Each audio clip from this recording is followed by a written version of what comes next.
Hello once again from Cards Camp out in Glendale, University of Phoenix Stadium. Rich Gray alongside Bob Kemp and Ed Cole, NBCSports1060.com. Another Cards Camp report. And we start with what appeared to be maybe a scary moment. Turns out to be everything okay, though. Chris Johnson, an injury that you caught, Ed, at least it looked like, but apparently maybe that's not the case. Yeah, he was running a little route and then off to his right, and then all of a sudden he kind of grabbed his right leg, like around his hamstring area, and he kind of walked it off. And as he was walking off, he was still holding it. Then he went on the side. He stretched a little bit. Head athletic trainer Tom Reed came over, worked on him a little bit, but then he stood up and went into the final huddle. When they blow that horn and everything's over, he walked over there. No effects. He came off toward the locker room. I asked him if he was okay. He said he was fine. So maybe it was just a cramp or something. Hopefully. Okay. Well, hopefully that's true. I mean, if he plays on Saturday night, judged on what Arian said today, if 5 or 6 snaps. If he's in the game, he's running the ball because they don't trust him in pass protection, and he went the wrong way once today, which is not criticizing that for that. He's been here for 3 days or whatever, but they can't afford to even get Stanton killed. So I assume if he's on the field, it's a run with Johnson. That's true. Ed, you have the injury report. Of course, there's some notable names which we talked about yesterday's Cards Camp report. Yes, Corey Peters out for the season, torn Achilles. Mike Iupati is going to have, he's already had the arthroscopic knee surgery. He's out 3 to 8 weeks, so that's out. Robert Crisp, they hope he's back next week. Michael Floyd out. Jonte Green. Next week, they hope Shaq Riddick is back. Frosty Rucker didn't go today with a slight calf injury, and they hope Sean Weatherspoon is back next week, which we all do. They hope. He's back next week. Hope is the operative word, right? Yeah, today was practice 14. He's been out there for 20 minutes in 14 practices. The first day on August the 1st, and 20 minutes in, he was out and hasn't come back since. As far as the other guys go, let's start with Peters. They've got Gunter in there now with the ones, even though they actually had Williams in there a little bit with the ones today, too. Yep. And Teamu, I think, has new life as far as making the final roster at this point. He was literally in the field the last play of the first preseason game, which is not a good sign if you're a veteran. But now he's moved up, and if they keep 3 nose tackles, which they may not, I mean, in fact, they haven't before, if I remember correctly, but he's like seemingly the third guy now. As far as left guard, Ted Larson, the starter. However, they did move Earl Watford today from right guard to left guard. To my recollection, the first time in the camp that he's played any left guard.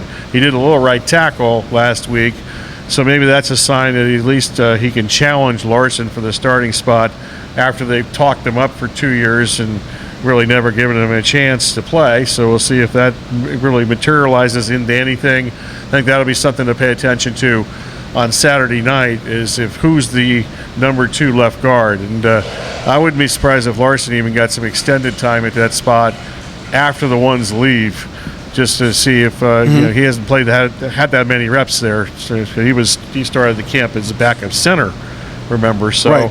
So that'll be definitely something to pay attention to on Saturday. And then I think also we're going to, in addition to the Chris Johnson thing, the David Johnson, I would assume he's going to get some runs between the tackles on Saturday night, because they need to find out if they have anybody on this roster that can get any kind of yards between the tackles. Robert Hughes might on 3rd and 1, but I don't think they can count on him on 1st and 10 running the ball between the tackles. And we know they don't want Andre Ellington running between the tackles that much. And he had the absolute worst yards per carry after contact of any running back in the NFL last year, dead last. So they don't want that. So those are just a few things from today, and I think kind of looking ahead to Saturday, some other things to look for. And also Powers was back on the field today after he pretty much was not doing anything yesterday. So it's good to see him out there, that's for sure. The Cardinals preseason game number 2 is on Saturday. The starters are going to get most of the first quarter, second and third quarter. The entire first quarter. Or the entire first quarter, yes. And then second and third quarter will be the 2s and some of the 3s. And then the fourth quarter, don't really pay attention. When's the first cut? Is that next week? Yeah. Get some of these guys out of here. There's too many guys out here. So I'll be very happy when there's. It actually makes sense because there'll be more we'll get more reps with the ones next week anyway, because that's their dress Sure. rehearsal week For Oakland, And, yes. And Lyle Sendline got a couple snaps with the ones today for the first time that I've seen. So I'm predicting that he's the starting center next week. So, Bob, what do you see for this offensive line on Saturday with, like you said, with two big pieces down? Well, possibly, potentially for the season. Yeah, well, I think I don't know if they're going to get much of a test because, quite frankly, the Chargers aren't exactly the steel curtain as far as rushing the passer. Right. So even though Ingram, but he'll be, unless they move him, he'll be up against Valdir, so that's okay. But I'm not sure what to see. I would like to see Bradley Sewell not get manhandled at the right tackle spot. And today was, I think, probably the lightest they've gone. I mean, it wasn't a walkthrough, but it was somewhere between a walkthrough and a real practice. It was lighter than yesterday with the vets. Yeah, and the veterans were out here today. Yeah, so we really couldn't tell anything today. Yeah. It was just a shells thing, and I think it's a combination of. This is kind of like a Friday practice before Sunday, a Sunday game. Yes. Where they did some game planning, which they didn't do last week, and that's why we saw less of the ones against the ones, because the third team defense basically was the Chargers, and the third team offense was basically the Chargers. So we saw a lot of threes in the ones. So that's why that was the case. But we really couldn't tell much today as far as there was as little physicality as possible. And I think that was more, I don't think that's because of what's happened the last couple of days. I think there was just the Friday heading into the game. This is like a Friday during game week during the season. So I think that's why that was. And we saw a little scouting, which, as I mentioned, we didn't see any of that last week. Now, next week would be interesting to see how much they actually scout. Who do they play next week? Oakland. Sunday night football. Before the actual dress rehearsal week. So again, we will not be at the Nest tomorrow. We'll be back in our lovely downtown Guadalupe studios because the Cardinals are not practicing tomorrow. However, we will be out there on Saturday from 1 to 4. All three of us? Kemp's people. Big news. Bob Kemp's people. Big news, yes. Said he's coming out. My people, which is, I talked to Kevin McCabe, who's my people. Does that mean McCabe's swinging by too? You never know. Okay. You never know. He see how that kind of goes. wanders around wherever he wants. But my people would be McCabe, and I talked to him yesterday, and he advised I show up.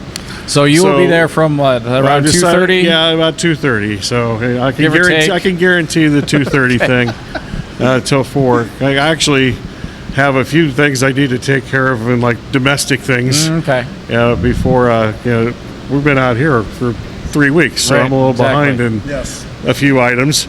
So I have a little list, as shocking as that may be, and we're going to cross them all off and get closer to the stadium as we can go run some errands. And 2:30, we'll be there. All right. So we'll be on the air from 1 to 4 again, just like we were. Professionals will be there at 1, and I'll show up at 2:30 and try not to screw it up. The Bird Gang fan club will also be there giving away some tickets to the Cardinals-Chargers game. They are getting there at 3, so you might actually beat the Bird Gang this time around. So we'll beat the crowd. There you go.